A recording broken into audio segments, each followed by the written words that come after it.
Welcome back, Algebros. Today is your test review for Unit 8. Here's a draft of the test. Now the numbers could change, but these are the problems and the format of the test.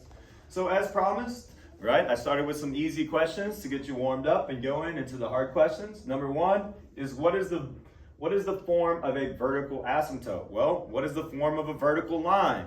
A line that has no movement left or right, so my x value has to stay stable the whole time, so it's x equals a number.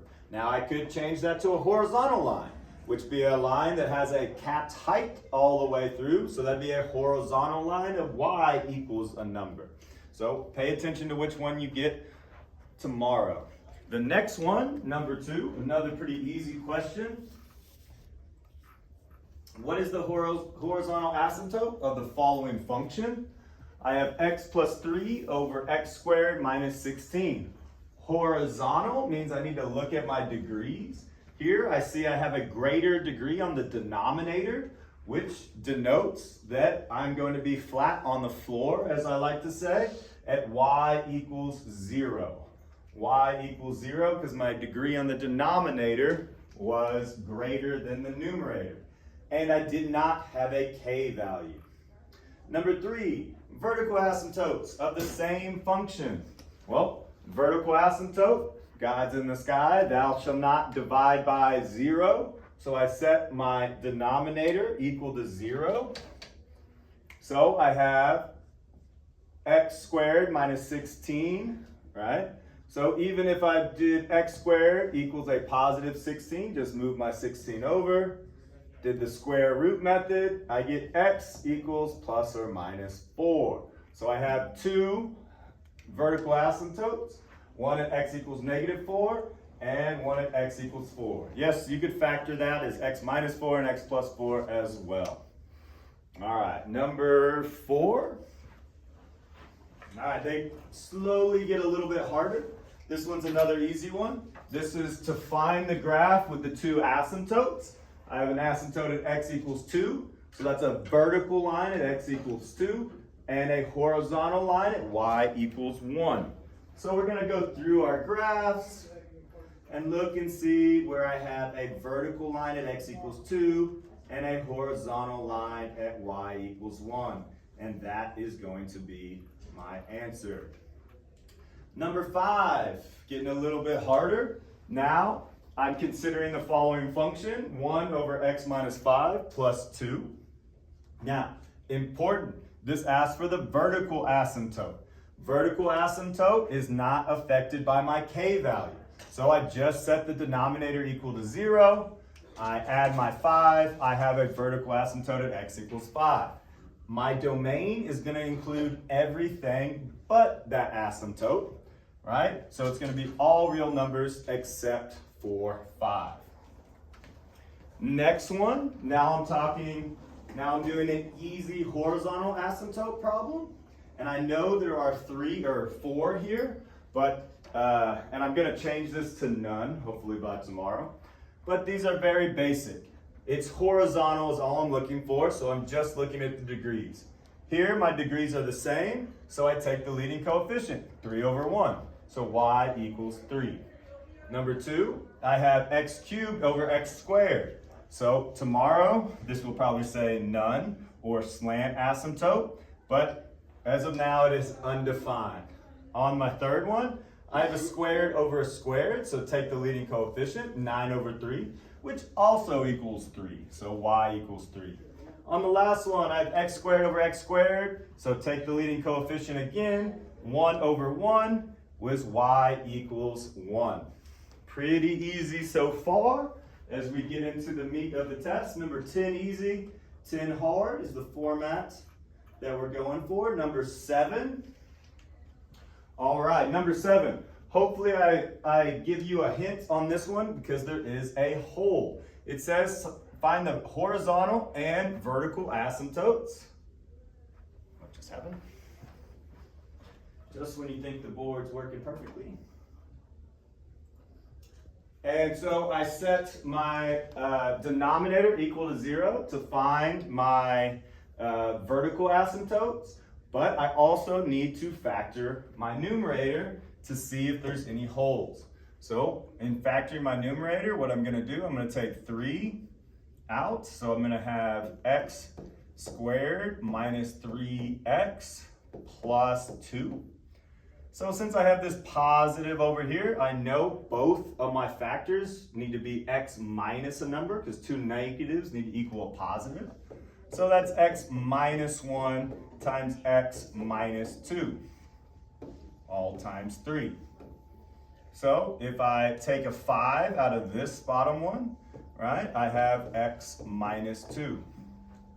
So while now I have x minus 2 over x minus 2, they cancel out. What's left is 3x minus 1 over 5. So I do not have a vertical asymptote here, I actually have a hole. Now, horizontal asymptote. Well, look at the degrees. Well, it's bigger on bottom. If it's bigger on bottom, right, or sorry, it's bigger on top. If it's bigger on top, there is no horizontal asymptote. So no vertical or horizontal asymptote on this one. Kind of a trick question. Make sure you find the hole. The most common missed one is you get this x equals 2 because you didn't cancel out your hole. Remember, if there's a hole there, there is no asymptote. All right, moving on to number 8. I'm going to try to get this done in 15 minutes, guys, so stay with me. All right. Which of the following has a vertical asymptote at x equals 3? So, how do I find vertical asymptotes? I set my denominators equal to 0. You really don't even need to look at the numerators here. All right? So, set them all equal to 0 and see which one will give you an x equals 3. This doesn't. It gives me a negative 5/3. So that one's out. This gives me a positive 15/4, right? When I move my 15 over and divide by 4. Over here, I move my 12 over and divide by 4, which would give me x equals 3. Over here, I move my 7 over, right? And then I divide by 3. So it's looking like it's going to be number 3 here. Now, I would like to check to make sure I don't have an x minus 3 up top that would cancel it out to make a hole, because I am looking for vertical asymptotes. Here I factor out a negative 2, so if I take out a negative 2, I get x plus 4, so nothing cancels. C is indeed my correct answer. Remember, it's vertical asymptotes. Check all your denominators, set them equal to 0. All right, number 9. Getting a little bit harder, but still into the easy ones. I have the domain and vertical asymptote of the function 3x minus 2 over x plus 5. Well, vertical asymptotes, I need to set my denominator equal to 0. So I'm going to set 5 equal, or x plus 5 equal to 0. Subtract my 5. I get x equals a negative 5. Then my domain. My domain is going to include everything besides the vertical asymptotes or the holes. And remember how we did that on the Kahoot, right? We go from negative infinity to negative 5 parentheses, union, parentheses, negative 5 to infinity. These parentheses allow me not to include that vertical asymptote. All right, number 10, around 10. Number 10, all right, which two statements are true about the graph? Well, the graph of the function here, I know it has a vertical asymptote at x equals negative 2, right? So I know my domain has to include everything but negative 2. So here I can know this one has to be correct. Right? Because I set this equal to 0, so x equals negative 2, nothing there to cancel out. The domain of the function should include everything but negative 2. Here they have positive 2's, so I know that is out. The function has a vertical asymptote at 2. Well, no, I know that one's wrong because it's at negative 2. And then here it says the range of the function is negative infinity to negative 5 union negative 5 to infinity. Hopefully you are able to process eliminate to know this is the remaining answer that you need. If you want to make sure you do the math, if you look at this, right? Well, if I look at my horizontal asymptote, I know I have a larger degree on the bottom. Arhan, can you shut the door real quick? So I have 1 over x plus 2, right? So I know my horizontal asymptote would start at y equals 0. But then I subtract 5, which moves my whole graph down. So my new horizontal asymptote is at y equals negative 5. So I'm going to include everything besides negative 5 in my range. All right, moving on.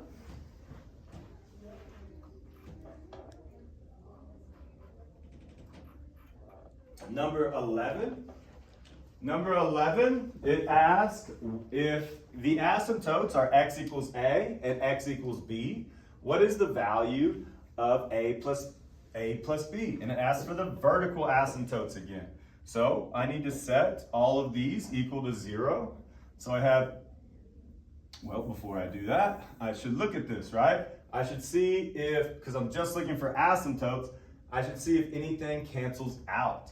So I have a difference of squares up here. So I know this goes to x minus 3 times x plus 3. I know this factors to x minus 2 times x plus 2. I have two difference of squares here, right? And then I have, of course, the x plus 3.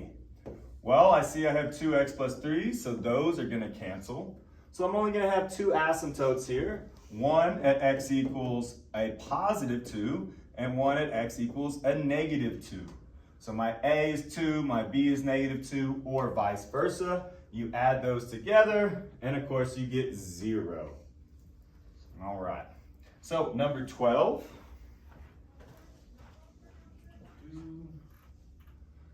Again, this is another statement with two answers, and yes, it does clearly say choose 2. Now, I'm looking at this, and I see my horizontal. I see I have a greater degree on top than bottom, so I know it doesn't have a horizontal asymptote. So I can make sure that that's not an answer. Here, I don't have anything like that. Now I need to factor the numerator to see if it cancels with an x plus 6 over here.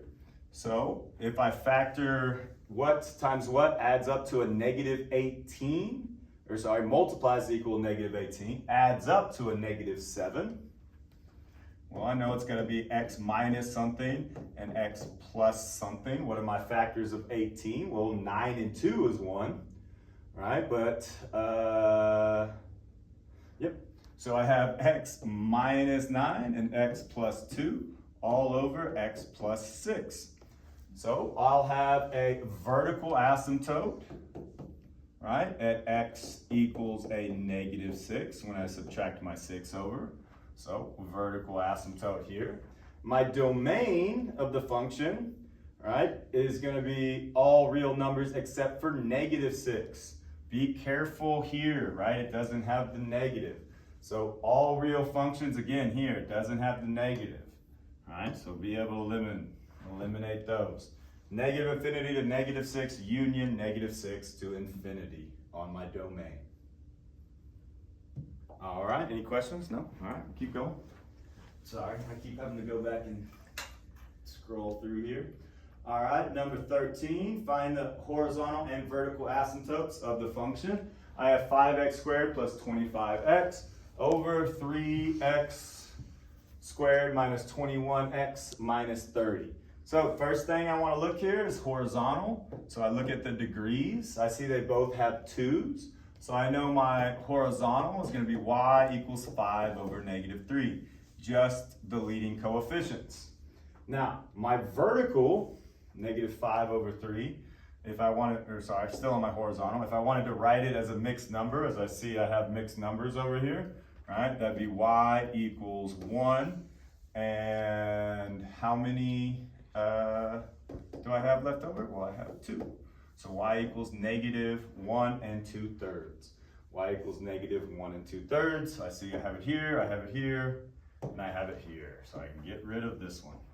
Now, my vertical asymptotes, well, I need to factor both top and bottom to make sure I don't have any holes and see what zeros I have in the denominator. So up top to factor, I want to take out a 5x. If I take out a 5x, I'll be left with x plus 5.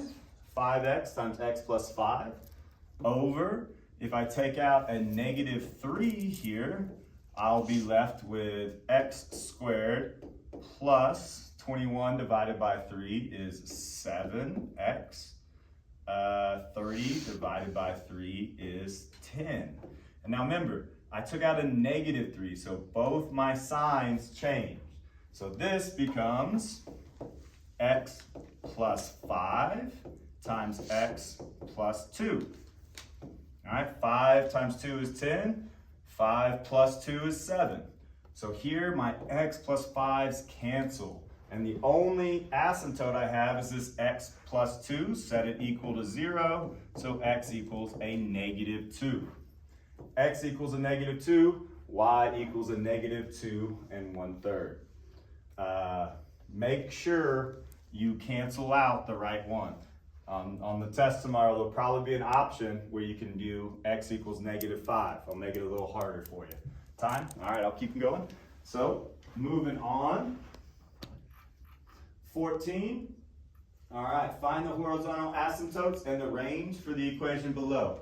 So, horizontal asymptote, I look at the degrees. The trick on this one is since I have a binomial times a binomial, I must know that if I'm going to have an x times an x, I will also have an x squared.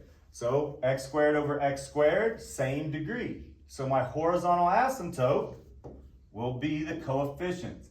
But in order to find the coefficients, I need to multiply the 3 times the 4. So I get a 12x squared, whatever it is, I don't need all the rest of that, over 6x squared. So y is going to equal 12 over 6, or y is going to equal 2.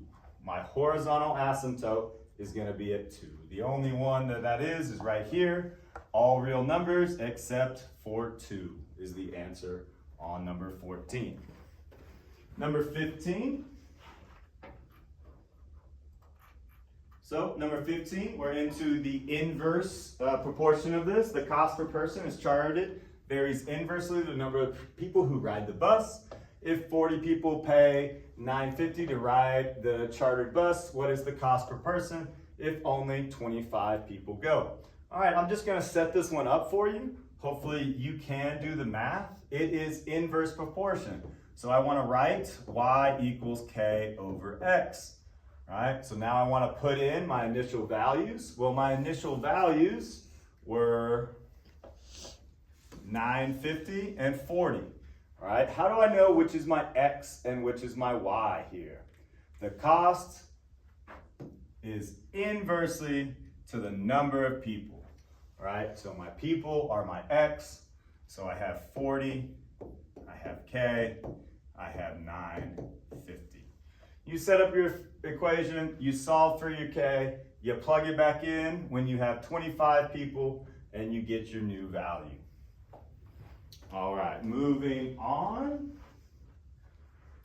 16, another inverse variation problem, this time with a fraction. Now this one I do want to do with you just so I can hit some fractions again. So working with a fraction, I can do it the same way. It says f varies inversely with d. So f is going to equal k over d. When f is 5, when d is 2. All right, so how do I solve for k? Well, you could cross multiply. K equals 5 times 2, or 10. So I know my k is 10. So it says, what is d when f is 1 2/3?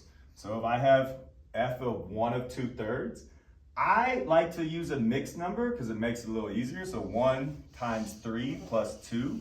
So it's going to be 5/3 equals 10 over d.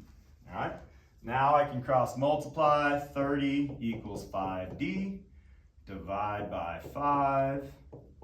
30 divided by 5 is 6. 6 equals D, right? So make sure it's much easier if you convert this to a mixed number because it makes cross multiplying that much easier. That's the trick on number 16. And moving on. So number 17, right? This one is just a transformation problem. Now, we've talked a lot about our K value, moving it up and down, but remember we also have an H value that moves it left to right. Here, Miriam wants to move the graph to the right, right? Shift it to the right, but she wrote the equation 1 over x plus 3, which shifts it to the left. So what should her partner tell her? Her partner should say the example is incorrect.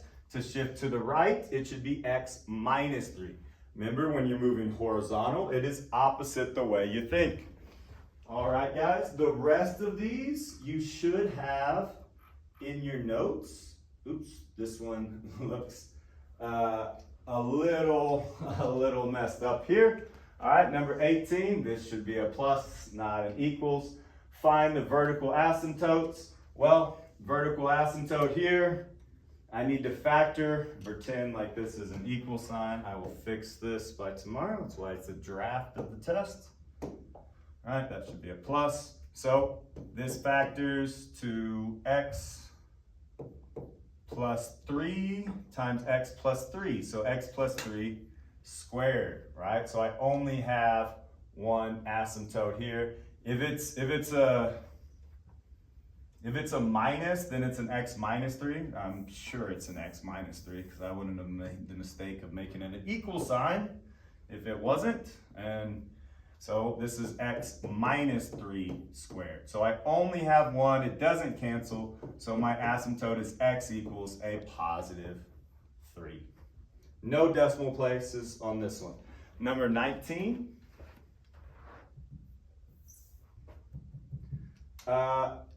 Number 19 and 20 are all from your notes. The board is broken, so I'll save those for the test tomorrow. Good luck, everybody.